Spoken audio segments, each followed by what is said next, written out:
A good many years ago, there lived in Italy a little boy whose name was Antonio Canova. He lived with his grandfather, for his father was dead. His grandfather was a stone cutter, and he was very poor. Antonio was a puny lad and not strong enough to work.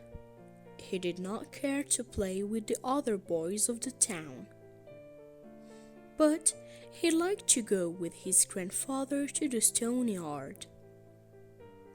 While the old man was busy cutting and trimming the great blocks of stone, the lad would play among the chips.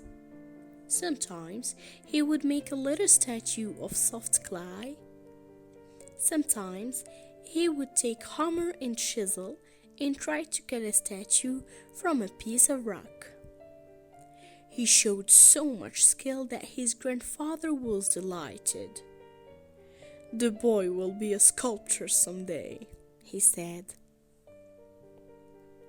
Then, when they went home in the evening, the grandmother would say, "What have you been doing today, my little sculptor?" And she would take him upon her lap and sing to him, or tell him stories that filled his mind with pictures of wonderful and beautiful things. And the next day, when he went back to the stone yard, he would try to make some of those pictures in stone or clay.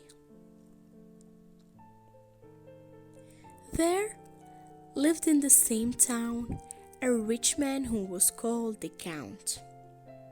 Sometimes the Count would have a grand dinner, and his rich friends from other towns would come to visit him. Then Antonio's grandfather would go up to the Count's house to help with the work in the kitchen, for he was a fine cook as well as a good stone cutter. It happened one day that Antonio went with his grandfather to the Count's great house. Some people from the city were coming, and there was to be a grand feast. The boy could not cook, and he was not old enough to wait on the table, but he could wash the pans and kettles. And as he was smart and quick, he could help in many other ways. All went well until it was time to spread the table for dinner. Then there was a crash in the dining room, and a man rushed into the kitchen with some pieces of marble in his hands. He was pale and trembling with fright. "What shall I do? What shall I do?" he cried. "I have broken the statue that was to stand at the center of the table. I cannot make the table look pretty without the statue. What will the Count say?" And now all the other servants were in trouble. Was the dinner to be a failure after all? For everything depended on having the table nicely arranged. The Count would be very angry. "Ah, what shall we do?" they all asked. Then little Antonio Canova left his pans and kettles and went up to the man who had caused the trouble. "If you had another statue, could you arrange the table?" he asked. "Certainly," said the man. "That is if the statue were of the right length and height." "Will you let me try to make one?" asked Antonio. "Perhaps I can make something that will do." On the kitchen table there was a large square lamp of yellow butter. 200 pounds the lamp weighed. and it had just come in, fresh and clean from the dairy on the mountain. With a kitchen knife in his hand, Antonio began to cut and carve this butter. In a few minutes, he had molded it into the shape of a crouching lion, and all the servants crowded around to see it. "How beautiful!" they cried. "It is a great deal prettier than the statue that was broken." When it was finished, the man carried it to its place. "The table will be handsomer by half than I ever hoped to make it," he said. When the Count and his friends came into the dinner, the first thing they saw was the yellow lion. "What a beautiful work of art!" they cried. "None but a very great artist could ever carve such a figure. And how odd that he should choose to make it of butter."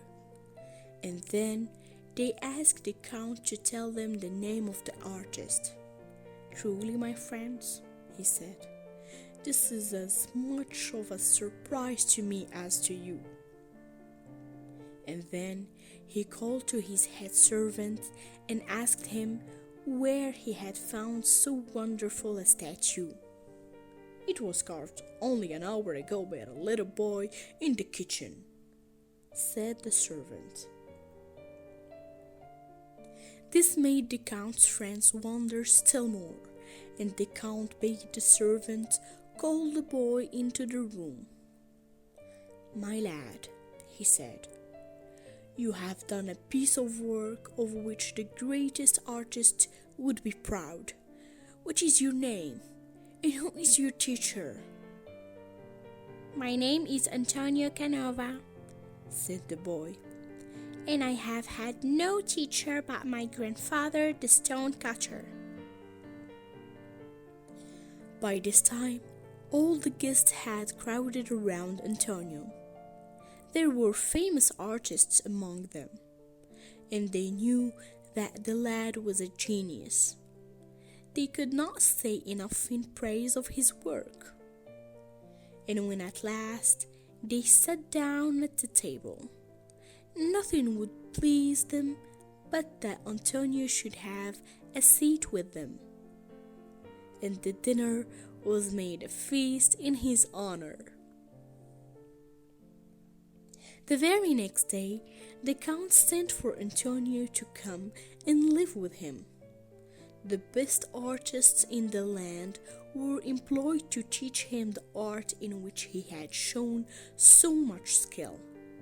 But now, instead of carving butter, he chiseled marble.